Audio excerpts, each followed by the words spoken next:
All right, it's time again for another Panther-Lair Show. We're glad you could join us here on the YouTube live stream. We're glad you could tune in to the podcast. We appreciate it. As always, we're here to talk a little Pitt sports like we do once a week.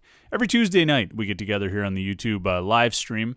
If you can follow it at 8:30, we go live, and cool thing about that, and for the people who are already joined in on live stream, we appreciate it. And if you get a chance, you should check it out because you can interact with the show as we tape it. You know, if you've been listening to the Panther-Lair podcast for a long time, you probably there have to have been times where you're listening to the podcast and you're saying to yourself, "Man, I just disagree about that point," or "I want to ask a question about that," or I want to just respond to what you're saying. I'm listening to you say these things for a half hour, or an hour, or wherever it may be, and I want to hear. I have something to say back to you. Well, you get on the live stream on YouTube, and it gives you a chance to react to it. It gives you a chance to respond. I know I listen to podcasts, and I do that all the time. I mean, people probably see me walking my dog listening to podcasts and think, what's this weirdo? Why is he mumbling to himself? It's because I'm responding to the podcast that I'm listening to. I can't help it. People are sharing opinions or talking about things I'm interested in. Inevitably, I might have a little something to say back. And so it's kind of the fun of doing this live stream video. It's not so you can see me. I mean, believe me, I have the picture on my screen. I know what you're seeing. And, that's not a reason to click subscribe to the YouTube channel and to watch the live stream of the podcast. The reason to do it is to get into the comment section and interact. And so we'll keep an eye on that. And if you have some questions or you have something you want to say about Pitt sports, well, throw it in there on the comments during the stream, and we will, we'll have a good interaction. Hope everyone's had a good week. We'll jump right into the important stuff, the Voodoo Ranger American Haze. This one was already open. I was thirsty, and I was excited to get this podcast started, so I already cracked the Voodoo Ranger American Haze. I forget if I had talked about this one before, if I drank this one on the podcast before, but New Belgium, they have the Voodoo Ranger. It's just typically a good IPA, and then they have these different series that they release. And so this is the American Haze. We have also the Starship IPA. And this is good stuff. It's a very tasty beverage, and I highly recommend it if you're sitting back to watch the live stream, or you watch it later, or you just find yourself wanting to have a cold one. Find some Voodoo Ranger. Any Voodoo Ranger, really. But particularly the American Haze is a good one. So a lot going on in Pitt sports right now. Spring camp started this week. On Monday, Pat Narduzzi had the Panthers in the South Side working out. Pitt basketball about to wrap up the regular season on Wednesday night. They'll play at Georgia Tech. Try to finish the regular season with a better than 500 record overall. Try and finish the regular season with 7 wins in the conference. There's a potential for implications on where the Panthers will get seeded in the ACC tournament. Now that Georgia Tech's not going to be in the ACC tournament, they were, I don't know what the word you would call it, but they decided to give up their spot in the ACC tournament as part of an agreement. They self-imposed, I guess, a postseason ban is what it ultimately turned out to be, and that's going to affect the seeding. You're now working with 14 teams instead of 15. It doesn't matter to me, to be honest. I'm not going to. I want to see. I think you want to see Pitt play well, no matter who they're playing, no matter when they're playing. If they're playing on Tuesday, if they're playing on Wednesday, whatever seed they're playing against. They're not still trying to make a resume for the NCAA tournament. They're not going to make it to March Madness. These things are all went out the window a long time ago. You just want to see this team play well in the final stretch. And so in that regard, it doesn't matter what seed they get in the ACC tournament. It doesn't matter what draw they get, what opponents they get. You just want to see them play better than they have been. And I will say this, it's kind of they're on a 6-game losing streak right now, and it's a weird thing to say in the midst of a 6-game losing streak. But I thought 2 out of the last 3 games there were things to like. I did the Panthers Insider Show on 93.7 The Fan. That's every Saturday morning at 8 a.m. And this past week I had the Panthers Insider Show and talked a lot about Pitt basketball, and I was really down on them, and really just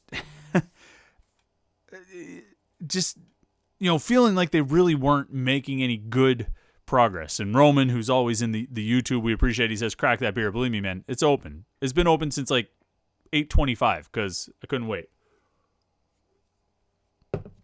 But I was really down on the team on the Panthers Insider Show on Saturday on the Fan. And because that sort of came, in the aftermath of the Syracuse game.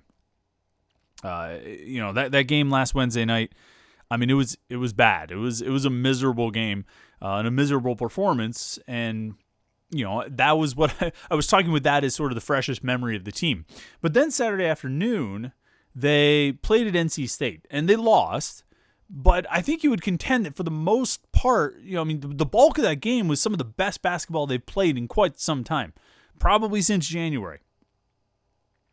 And so you take the Virginia game, it's almost, it's a week and a half ago.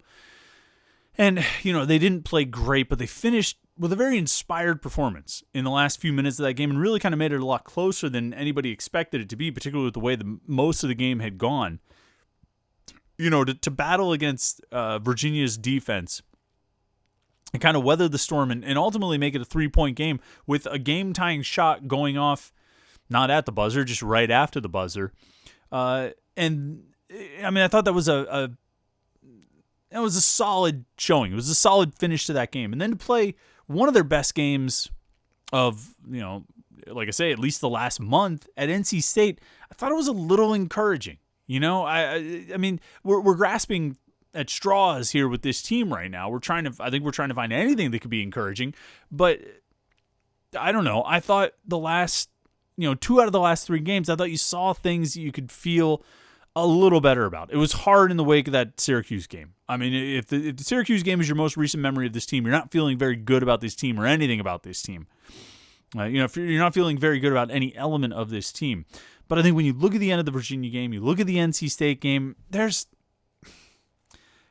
they just played better. They just played better. And Royce Beacom's in the comments. He said, did Jeff Capel or any of the coaches say how they motivated the squad to a different level versus NC State? I don't know. I don't think Capel really got into that after the game. At least the comments that I saw. But maybe at some point it just sank in. And I think after the Syracuse game, that was the biggest concern, is that this was the point was never going to get across. The message was never going to be heard. Like Josh Newark says in the comments, it was about effort. They played hard. And I think that's true. You just wondered after the Syracuse game, are they ever going to get it? And I wrote it in the 3-2-1 column last Friday, which again was in the wake of the Syracuse game. And I wrote about energy and how energy was still a problem. They didn't have the necessary energy to win. Those are Capel's words. They didn't have it against Nicholls State, and they didn't have it against Syracuse. And the fact that you have the same problem in Game 2 that you have in Game 29, boy, it's troubling. It's very concerning, and you start to wonder if you're ever going to be able to reach these guys. You start to wonder if there are bigger problems, that you're not going to be able to just grow out of. And although I think maturity and growing up is a big part of it. But whatever it is, whatever clicked, at NC State is something they need to tap into again when they go to Georgia Tech on Wednesday night and try to finish the regular season with a win. But I think it was encouraging to see them come out and do that. I think it was encouraging to see them come out and play the way they did against NC State. Now, when it came down to it, a scoreless drought, a field goal, or whatever it was, 6-minute stretch where they didn't make a field goal is what sunk them in that game against NC State. And that's a common refrain. We've heard that before. We've seen that before. You saw it last year, last season, plenty of times, and you've seen it plenty of times this season. It was the problem against Virginia, quite frankly. Kudos to them for coming back and battling their way through in the final few minutes to make it a 3-point game, but it never has to be a 3-point game if they make a couple baskets during a 6-minute stretch in the, early in the second half.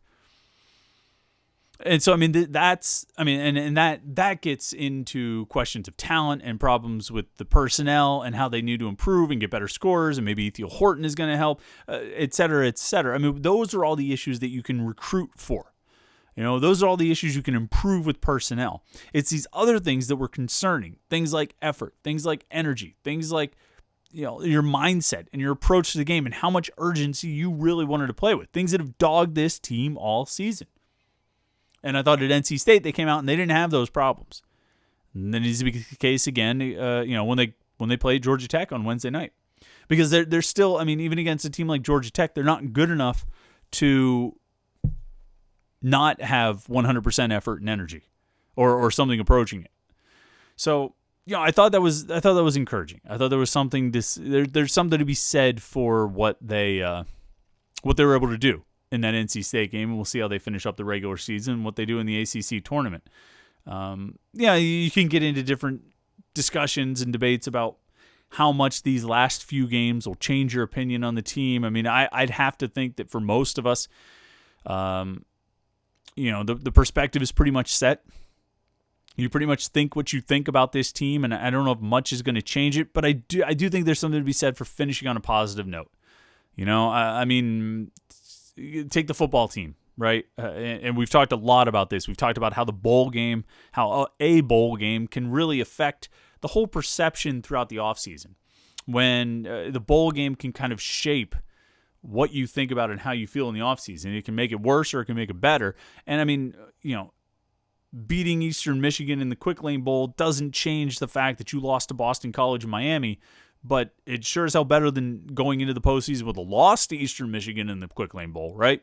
And there was a valiant performance of comeback win, and say what you will about needing a comeback win against Eastern Michigan, but they you give them some credit for it, and I think you certainly feel a lot better in the offseason now than you did after losing to Stanford, or after not going to a bowl game, or after losing to Northwestern, or losing to Navy, or losing to Oregon State, or losing to Houston.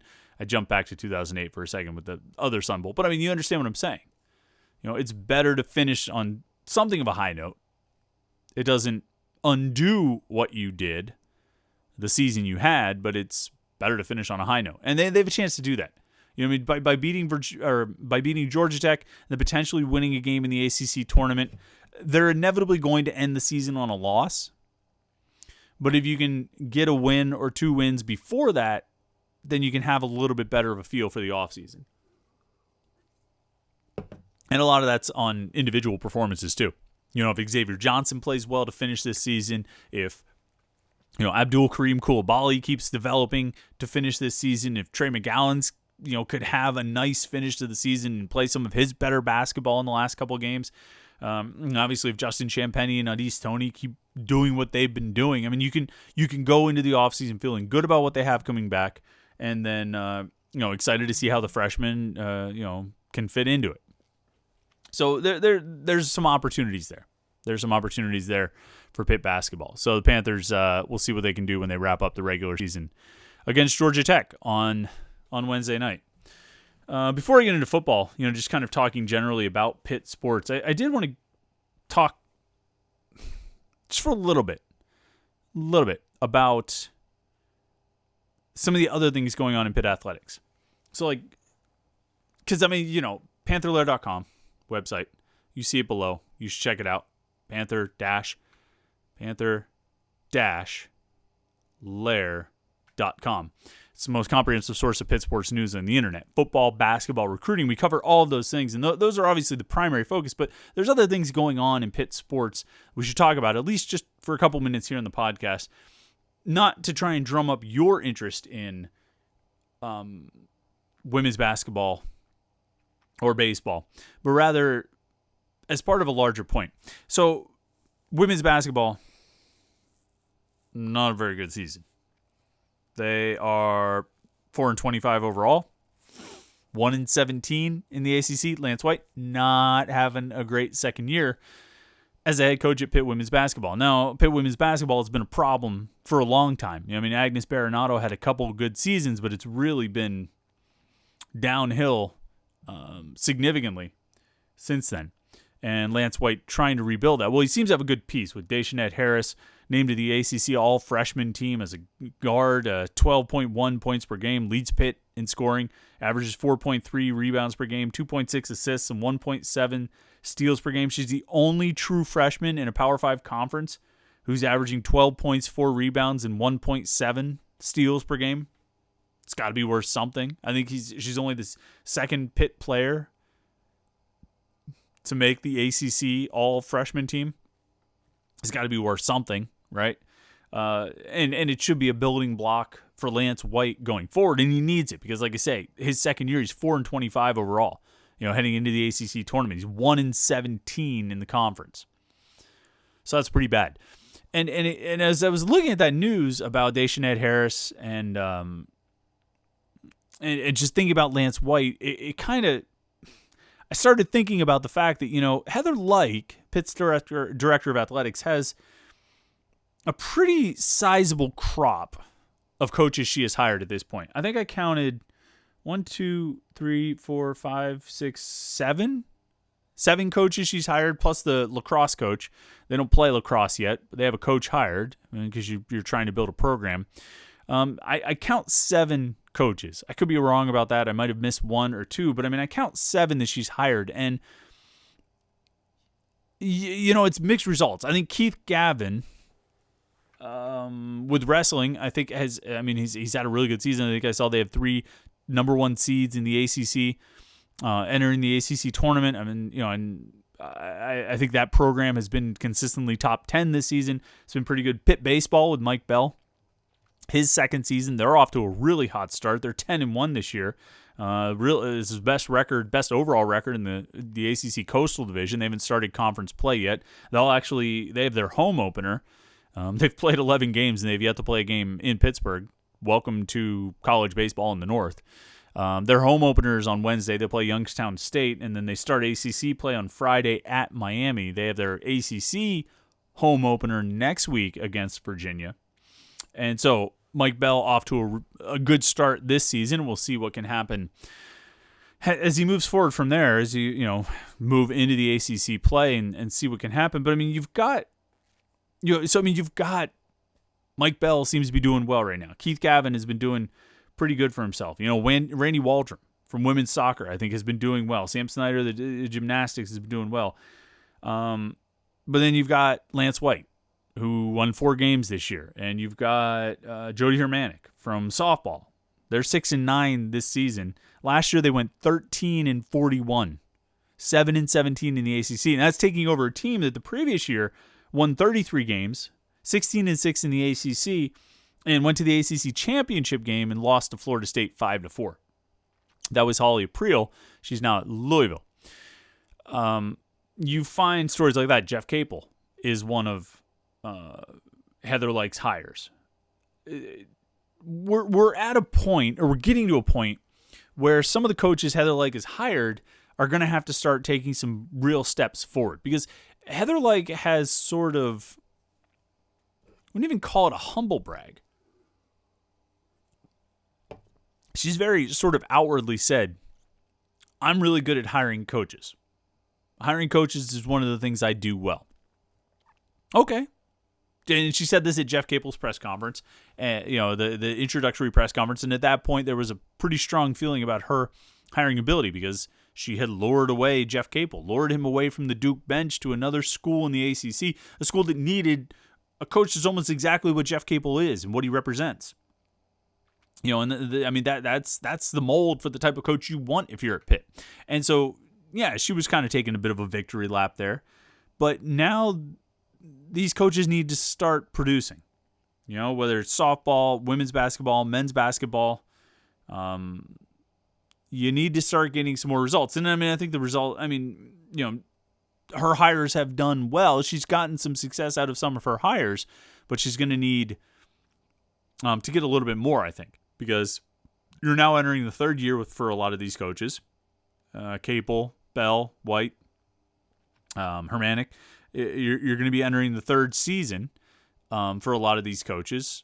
I guess, baseball and softball are 2nd season right now, but you're coming up to that point where you're going to start needing to see some success out of these coaches, some more success than they've gotten out of a handful of these programs. She's not responsible for every coach at Pitt, of course. Pat Narduzzi, not her hire. I'm trying to think. Dan Fisher, not her hire. The volleyball coach. And trying to think. 404 Strang just asked, was the volleyball coach a Lyke hire? He was not. Dan Fisher was I want to say a Scott Barnes hire. I'd have to look at the exact date of when he was hired, but I believe he was a Scott Barnes hire. So, yeah, I know people like to say that Scott Barnes was terrible, but he actually did some decent I'm not going to go down the road of re-adjudicating the Scott Barnes tenure at Pitt, but Royce Beacom asks, does Heather Lyke have a longer leash than previous athletic directors at Pitt? I don't know. I feel like Steve Peterson had a pretty long leash. I think his leash was pretty long until a new athletic director came, or a new chancellor came in and kind of sat down and talked to a lot of people who worked in the athletic department and found out that maybe a change was needed. But and Scott Barnes didn't get fired. Jeff Long didn't get fired. I mean, I think, Steve Peterson before that didn't get fired.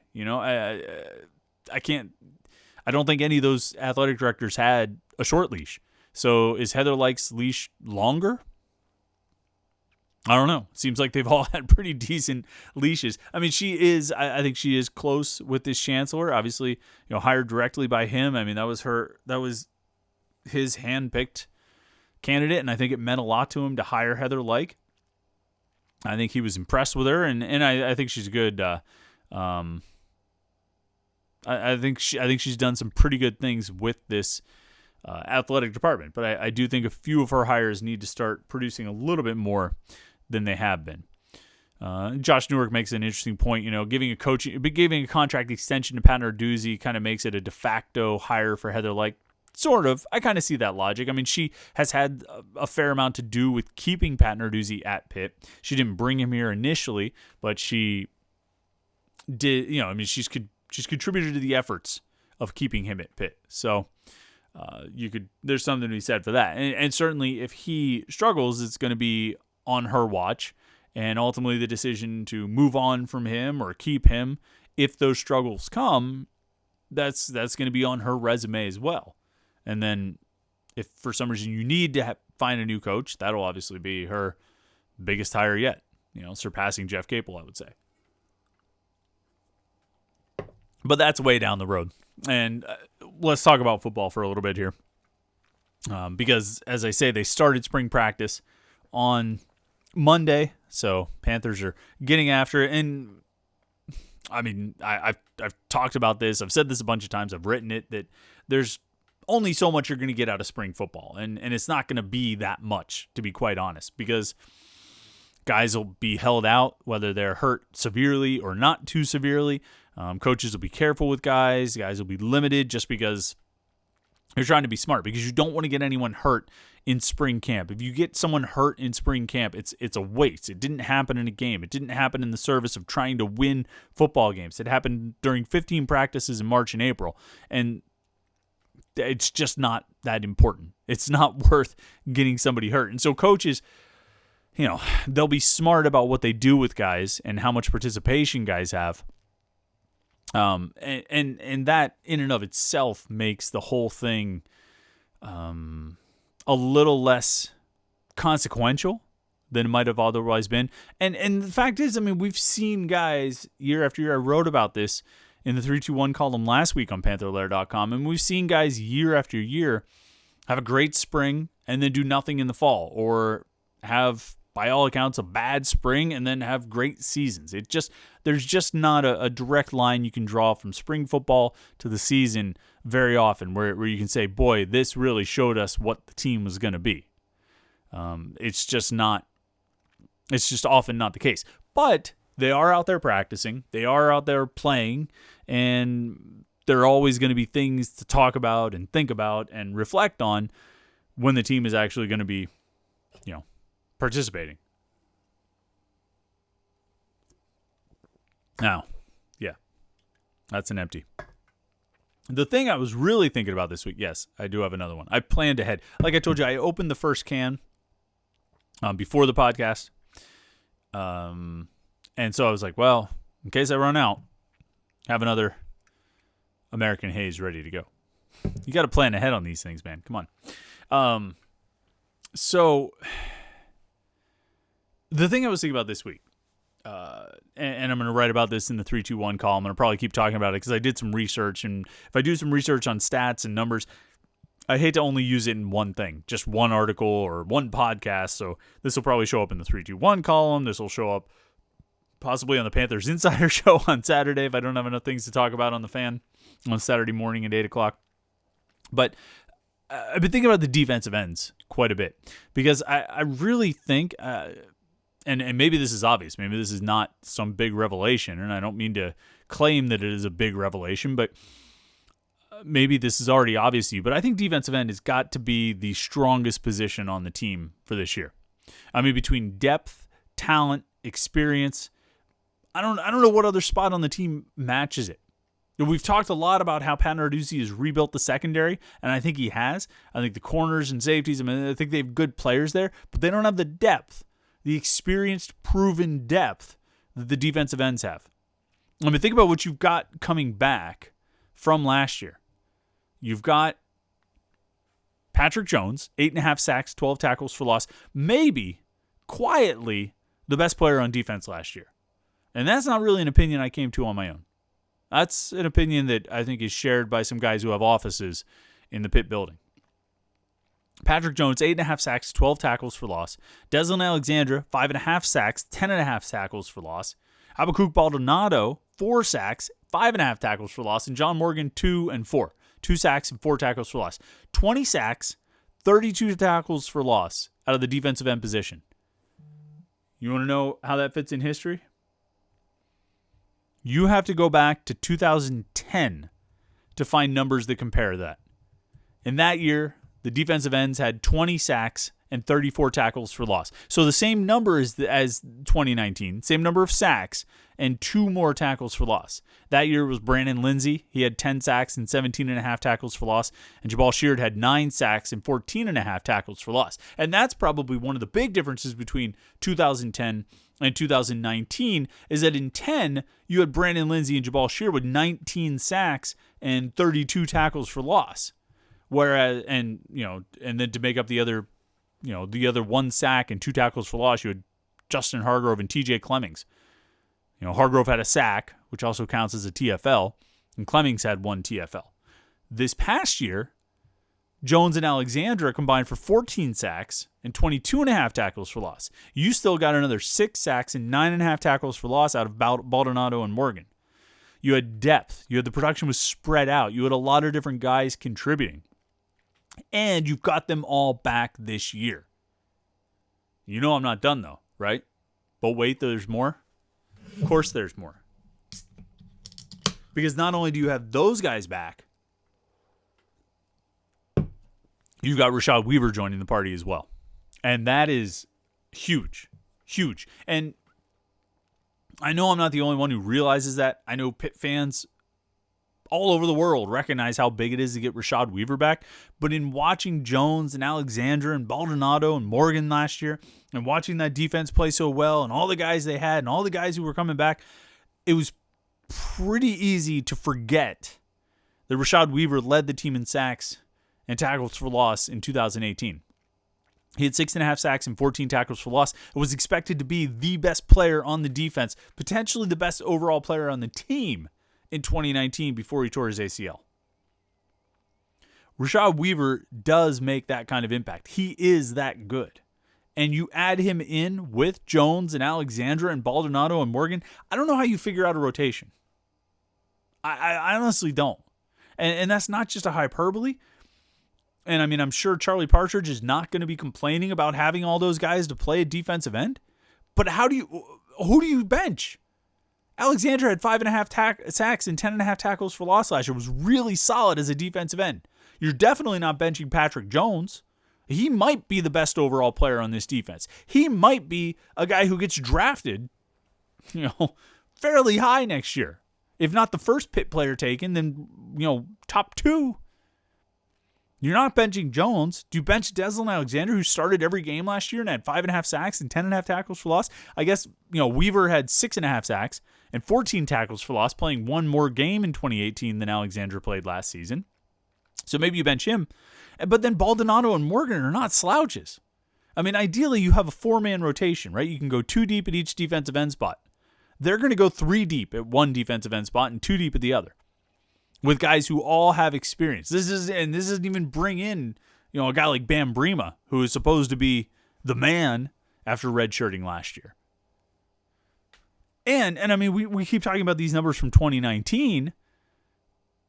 I have every reason to believe And I think the coaches have every reason to expect Jones is going to get better as a redshirt senior. Alexandra is going to get better as a redshirt junior. Baldonado and Morgan will be better as redshirt sophomores. Those guys were only redshirt sophomores. I think I think you look back at how each of those four played in 2019. It's perfectly reasonable to expect them all to get better in 2020. And you add Rashad Weaver back into the mix. There aren't any holes in Pitt's defensive ends. Pitt's defensive ends are loaded. A couple comments coming in here. And Roman and Royce Beacom are both saying that the safety position they think is stronger than the defensive ends. And hear what I would say about this. Royce Beacom says, defensive end is stronger than safety. Would Narduzzi disagree with that? He believes his safeties might be the best pair in the country. I think he does believe in that. I think he does believe that his safeties are the best pair in the country. He might be right. I haven't looked at the other 120, safety tandems that are out there. But safety isn't as deep as defensive end. Even if safety is stronger at the top, it's not as deep as the defensive ends. Defensive ends have 5 guys with legit production and playing time. Safety doesn't have that. They have 2 guys. And then they have Eric Hallett, who kind of played as the Delta, nickel defensive back. They have Brandon Hill, who got a handful of snaps while redshirting last year. They don't have the experienced, talented depth that the defensive ends have. And I think the defensive ends have some very good talent at the top end. Maybe it's not as good as Hamlin and Ford, but I think they have some very good talent at the top end. And Roman points out the sack numbers after the Syracuse game tanked. They had 36 sacks in the first 7 games, only 15 over the last 6 games. I mean, that's true. I mean, there was, there is a before and after. And look, if you're going to have gaudy numbers like Pitt had in sack totals, you're going to have some extreme games like the Syracuse game. Well, they ended up with like 9 sacks in that Syracuse game. I think you're going to have some gaudy games like that, and the numbers are going to look imbalanced. I mean, you look at Juan Price, and his, his production, some of those big years that he played, and I mean, it's imbalanced. You rack up a lot of sacks in one game, and it's how you end up with those big totals at the end. Josh Newark says Bates wouldn't do something crazy and play a 5-2 defense this year, would he? Or will he just roll the defensive end lines to keep the guys fresh? Yeah, I don't see them switching to a 5-2 or anything like that. I think they can roll 3 pretty good linebackers out there to stick with the 4-3 scheme. And, I think that I think probably what Charlie Partridge and Randy Bates and Pat Narduzzi would say about their ends is that they like how much depth they have, and they like the fact that they can go 2 deep at both spots, 3 deep at one spot, and rotate those guys. And I mean, really, if you can go 3, if you have 5 guys, I mean, you're kind of going 3 deep at both spots. You know what I mean? You can rotate enough that you can keep everybody fresh. I think that's what they would do throughout the season. But it's really, it's impressive to see this group and where they came from. Not so much where they came from, what they did last year, and where they potentially could go this year with the guys they have back. And when I was looking back to find the last time Pitt had that much production out of its defensive ends, I started to do that. You have to look at every year. Well, what did each year come up with? So, I mean, 2018, the defensive ends had 15 sacks and 26.5 tackles for loss. Not terrible. Not an awful number. I mean, 5 sacks fewer than 2019. 5.5 tackles for loss fewer than 2019, despite playing 1 extra game in 2018. But then you get to like single-digit sacks in 2017. And 2014. 2015 to 2016, you had Juan Price getting 24.5 sacks over the course of 2 seasons. So you end up with, sacks in the teens. But it was pretty much Juan Price and nobody else. And then you get before him, 2014, your leader in sacks was Rory Blair as a freshman who had 5. 2013, the leader in sacks was Brian Murphy, who had 4. 2012, the leader in sacks among defensive ends we're talking about here was Shane Hale. He had 3. 2011 kind of doesn't count because that was a weird year because they sort of played a 3-4 under Todd Graham, which was actually a really good defense. They got a lot of productivity out of guys. It's just tough to determine what exactly was a defensive end. I mean, Chaz Alexi, I think, kind of technically played defensive end in that alignment. I think Aaron Donald kind of technically played defensive end in that 3-man defensive line. And Aaron Donald had 11 sacks that year and 16 tackles for loss. We talk so much about Aaron Donald's 2013 season, and rightfully so. He won a lot of awards. In 2011, he had 11 sacks and 16 tackles for loss. Chaz Alexi had 6.5 sacks and 15.5 tackles for loss. Brandon Lindsay had 8.5 and 11. I mean, those guys were remarkably productive out of that defensive scheme, that 3-4. But it's hard to compare that to every other year over the past decade when they've played a 4-3. If we want to compare defensive end production, it's kind of tough to do because it wasn't exactly the same sort of scheme. You know what I mean? But looking at some of the names here, I mean, you remember some of these guys like David Durham, Brian Murphy, Alan Edwards, Rory Blair, Luke McLean, Devin Cook. Devin Cook shows up. I basically, when I looked at these stats, I looked at the top 4 defensive ends in sacks and tackles for loss each year. And there usually weren't more than 4 to put on the list. But I looked at the top 4 in sacks and tackles for loss, and Devin Cook shows up a couple times. 2014, he was 4th among defensive ends in tackles for loss with 0.5. 2012, he was 3rd among defensive ends in sacks with 1, and he was 2nd among defensive ends in tackles for loss with 8. So Devin Cook, remember him? Beaver Falls, I think is where he came from. He was a Todd Graham 2011 recruit. Those guys didn't do a whole lot. TJ Clemmings twice had 1 tackle for loss, 2010 and 2012, before he moved to the offensive line. James Folston played a lot of football for this team and really never produced a whole lot. I mean, you go 2016, Folston had 0.5 sacks and 1 tackle for loss. 2017, 1 sack and 2 tackles for loss. 2018, James Folston makes my list of the top 4 defensive ends on the team after Rashad Weaver, Dwayne Hendricks, and Patrick Jones, and he had 0 sacks and 0 tackles for loss. Now you start getting into talking about how this is the best collection of defensive ends on the team in 10 years. I mean, not only are they the most productive defensive ends on one roster, but not even arguably, they're the best collection of defensive ends that Pitt has had in, like I say, 10 years. And Pat Narduzzi talked about how the quarterback room is the best it's been since he got to Pitt, or he talks about how he's got the best safety tandem in the country and all this stuff. This is the best collection of defensive ends Pitt has had since 2010. And that year, it was really Brandon Lindsay and Jabal Sheard. Greg Romeus was there, but he was hurt. Missed most of the season. He played a handful of games, didn't really put up any stats. He didn't have any sacks, and he didn't have any tackles for loss.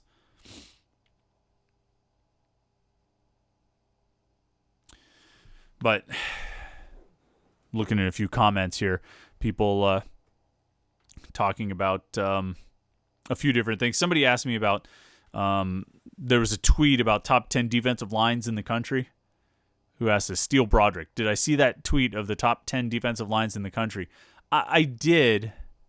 And, Pitt wasn't on it.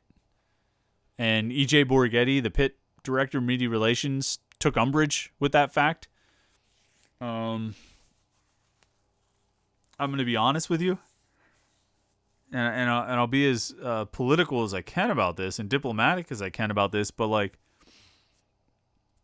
who is that tweet from? There are a lot of these. There are a handful of these college football accounts that are anonymous. I don't know where they came from. I don't know who they are or what they're associated with or what they're affiliated with, and then they tweet out things like rankings of the top defensive lines in college sports, and if your team is on the list, the fans of that team and the players on that team will retweet the list, or they'll tweet out something nice about a player, like watch out for this guy this year.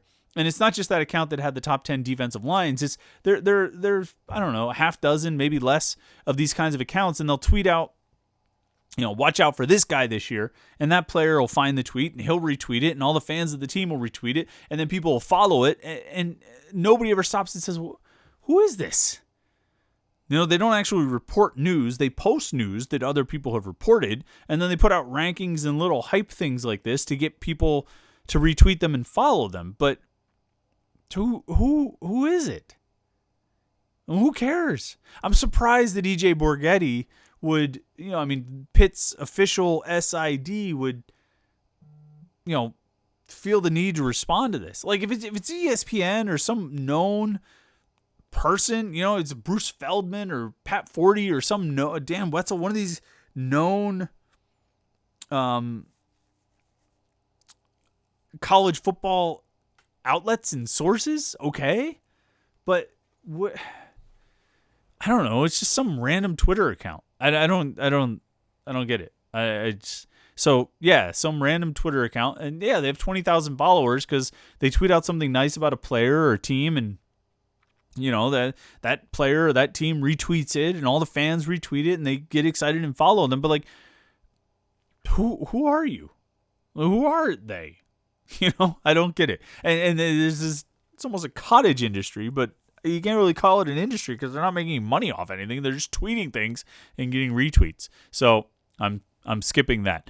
Let me see. There's a couple comments in here about turnovers, and turnovers definitely are the thing that this Pitt defense needs to do more of. They got some. I don't have the number in front of me. They got some, but they need more. I think that's got to be one element in this defense. Lucky Cheaper said this may be the group to defense to generate a lot of turnovers, something that's been lacking in recent years. And I agree wholeheartedly. I think that's, if it's one thing you would say about last year, they didn't generate enough turnovers. And with the amount of pressure they were getting on the quarterbacks, you would think that they could have produced more turnovers. Either strip sacks or forced more interceptions. That is something that needs to improve this season. They need to get better in that regard. And I think, again, you're going to produce a lot of pressure off the edge. You're going to have Weaver and Jones and Alexandra and Baldonado and Morgan. Those guys are going to put the pressure on the quarterback, and then some of the blitz packages that Randy Bates likes to put out there. They're going to get after the quarterback. They're going to force some errant throws. You got to grab them. And these guys are always trying to hack at the ball and get strips and get forced fumbles. You got to get interceptions too. And you also, when you're trying to get those strips and forced fumbles, you also got to make sure that you're, actually tackling the guy, because I think that's been a problem at different times over the last few years. But yeah, defensive ends, that was a big thing for me. I like the other positions on Pitt's defense as well. I don't think anybody's worried about defense. I think the defensive tackles look pretty good. Jalen Twyman coming back is huge. Keyshawn Camp coming back after being hurt is huge. I think some of the depth there looks nice with Devin Danielson, David Green, Tyler Bentley. They do need to emphasize defensive tackles a little bit in recruiting. We'll see if some of the younger players, maybe a young defensive end moves inside to defensive tackle. They need to shore up that depth there. But overall, I think they've got a very strong defensive line, whether it makes some random Twitter accounts top 10 defensive lines in the country or not, I think they've got a very strong defensive line. Linebackers, I think you can roll a pretty good starting three of Chase Pine in the middle with Phil Campbell and Cam Bright next to him out there. I think Jason Pinnock and Damari Mathis are good. I think obviously Hamlin and Ford are really good. You need to find out what depth you have in the secondary and find out about your depth at linebacker. But starting 11 plus the reserve defensive lineman, that's pretty good defense. That's a pretty good defense that I think you can rely on those guys to play really well throughout the season. I would say this about the safeties. Since we're talking about safeties, we're talking about defense here. I think Damar Hamlin coming back was huge. I think that's a huge boost for this defense. I think it's a huge boost, obviously, for the secondary and a huge boost for the team as a whole. I think that was a big hole they were going to have to fill in 2020. And that free safety spot, it's not an easy position to play. Having an experienced player there is huge. And, eventually they were going to get to a point where they needed to find someone new to step in at that spot. Lucky for Pitt, it's not this year when they have to find someone new to step in at that spot. They can put that off for one more year. And in the meantime, they can get a guy like Brandon Hill, a lot more experience there, or Eric Hallett, whoever else they want to roll out at free safety. They can get them more experience, during this season, so maybe they're ready to take over when Hamlin actually does leave after this year. So I think getting Hamlin back is huge. I think it really solidifies, like I say, the back end of the defense, plus just the defense overall, and has trickle-down effect on the team as a whole. I think Paris Ford can be an awesome player. I think he can be one of the most exciting players to watch at Pitt in a long time. I think he already is one of the most exciting players to watch at Pitt in a long time. I mean, going back to Aaron Donald probably, and maybe even before that, because Aaron Donald's highlights were awesome, but I mean, you're talking about a defensive tackle. You could. I think Aaron Donald showed us all how exciting defensive tackle play could be, but you really are probably going back to even some of the offensive skill guys we've seen, and when you're talking about a player who's as electric as Paris Ford, there's no question he's got a flair for making big plays. That's absolutely part of what he does. The biggest thing he needs to do this year is be more responsible in the defense. Now, is there an overlap? Is there kind of a congruence or confluence of freelancing and making big plays? Maybe. The second interception he had at Duke, or maybe the first one, forgot. One of the interceptions he had at Duke, he said, my coaches just put me in the right position, and I was able to make the play. I think that is something he needs to, that's some advice that he needs to heed. You know what I mean? He needs to play where he's supposed to play. And he does absolutely sensational things. And maybe some of those things he's done, some of those big plays he's made, maybe he made them when he was freelancing and kind of doing what he felt rather than what was his actual responsibility in the defense was on that play. But there are also plenty of times where, the freelancing cost Pitt. I think you can find plays, touchdowns, and other big plays that were a result of number 12 maybe not playing his responsibility the way he needed to do it. Now, this is a small thing. Overall, it's hard to argue with his performance last season, but when it comes time for next year, when it comes time to go to the NFL, because I think we all expect Paris Ford to go to the NFL after this season, those NFL scouts are going to watch film, and they're going to see when he did what he was supposed to do and when he didn't. And I think that is going to be a big factor in how he's evaluated heading into his pro career. And I think it was a big factor in how he was evaluated this year. I really do. I think so. I mean, NFL scouting grades, you put in papers to get an evaluation from the NFL. They either tell you first round, they give you a first round grade, a second round grade, or a other. And the other is meant to say, stay in school. I don't know what grade Paris Ford got. I'm not going to sit here and pretend like I know.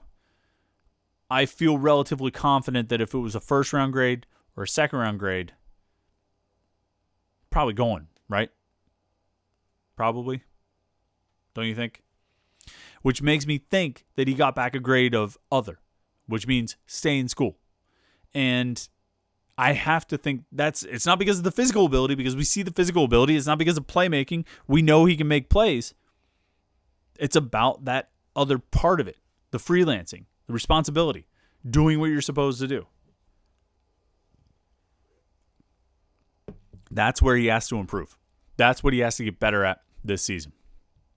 And I think if he can do that, he can play himself into a very good draft pick. You know what I mean? First round, second round type of thing. Roman says Paris has to limit targeting, need him on the field as much as possible this year. That's another one. And I know that some of those targeting calls, maybe most of those targeting calls are questionable.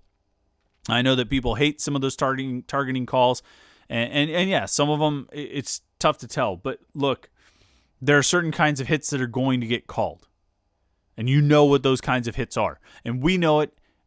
Fans know it. Media know it because we watch and we say, ooh, that's probably going to draw targeting. Before we even watch a replay, we know you can see what types of hits are going to do it. And you can almost see it before the hit happens. These players have to stay out of those. Don't put yourself in a situation where the ref could throw that flag. Don't put yourself in a position to draw a targeting penalty. It's discipline. It's discipline and responsibility. You have to be better than that. You have to be smarter than that. You can't make those mistakes because Roman's absolutely right. Paris Ford needs to be on the field. You can't have him sitting out a half of a game. That doesn't help you. That doesn't help you at all. You need him to be out on the field. And that means being smarter about what he's doing. It means being smarter about your tackles. And and this isn't just about him. This is about the coaches too. They need to stress to these players because Damar Hamlin went out. Phil Campbell went out. Or Cam Bright, one of those two guys. Paris Ford obviously went out a couple times. You've got to coach to it and say, look, guys, this is what's getting called. This is what's going to get you kicked out of a game. We can't do these things. We can't make these mistakes. Get a couple of the questions from the comment section in here. Steel Broderick, does a 7-win season end Pat Narduzzi? Does a 10-win season give Narduzzi an extension? I don't think he gets fired after 7 wins. I think you would have to have, Wanstead 2010 circumstances. You know what I mean? Blowout losses at home on national TV, off-field issues, and then, lose the Coastal to who's a good scrub in the Coastal? Georgia Tech right now, I guess, right? Yeah, that's probably it. Kind of like losing to UConn in 2010. But overall, if Pat Narduzzi only wins 7 games in 2020, I would say probably I don't think he gets fired. But I think a lot of that will have to do with circumstances. I don't think it's just about the number of wins. Royce Beacom says the loss of the 2 linebackers for turnover potential will be made up by the increase in D-line capability and depth. When it comes to turnovers, I think Pitt has linebackers who should be able to make some things happen. I don't know if I'm expecting Phil Campbell and Cam Bright and Chase Pine to rack up a lot of interceptions, but I think Campbell and Pine and Bright, really, I'm talking about the 2 outside linebackers, but Pine as well. But I think Campbell and Bright are good pass rushers. You want to blitz. If you want to blitz those guys, I think they can do it pretty effectively. And if they can get into the backfield and get after the quarterback, I think they can get strip sacks, and I think they can, force bad passes. You know what I mean? They can force errant throws that should set up interceptions for the guys down the field, I would think. So I think those guys, I think they can make some of those plays happen. I think this group of linebackers can be good. They just need to develop depth a little bit. Because last year you had, really, the beginning of the season, you had Elias Reynolds and Salim Brightwell. You had Phil Campbell, Cam Bright, and Kylan Johnson. And that was a pretty good group to rotate out there. Now you're down, and Chase Pine, too, and Pine. Now you're down 3 of those guys. You have 3 of them back. So you just have to develop some of that depth behind them. And, that's Wendell Davis and other guys. Drawing a blank thinking about linebacker names right now. Because Kyle Nunn is gone. Albert Tucker is gone.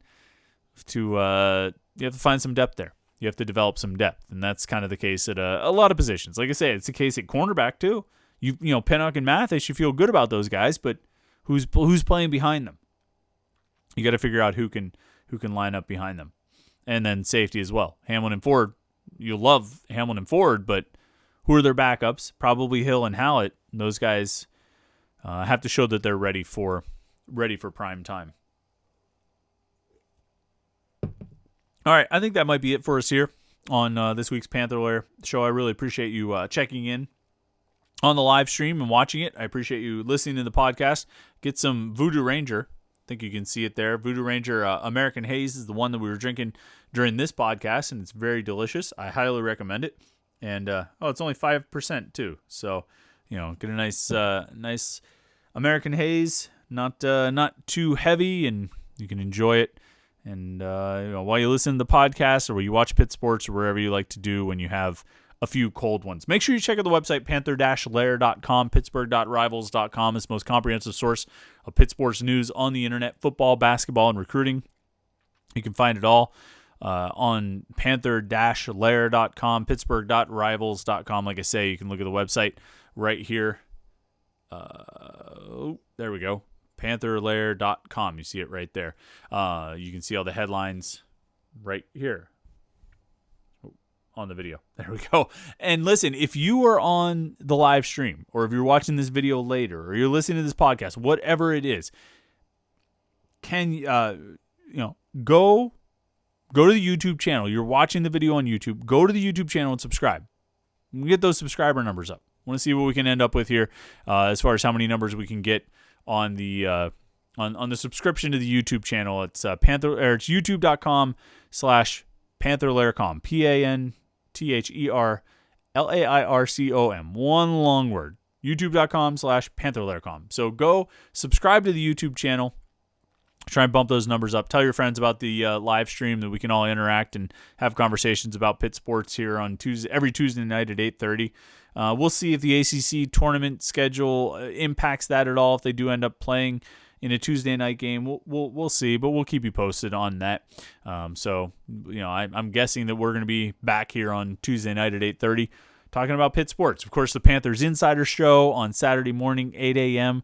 on 93.7 The Fan. You can actually call in and talk on the phone. We can talk about it. You don't have to just go in the comment section, but we can actually have that conversation. So you can go there and you can call in and we can talk a little Pitt sports. So we'll have that Saturday morning, 8 a.m. Of course, the message boards at Panther-Lair.com. We are there all the time talking about Pitt sports. So football, basketball, recruiting. Thanks again for checking in on the live stream. Thanks again for listening to the podcast. We do appreciate it, and we'll be back next Tuesday night at 8:30. Thanks. Have a great week.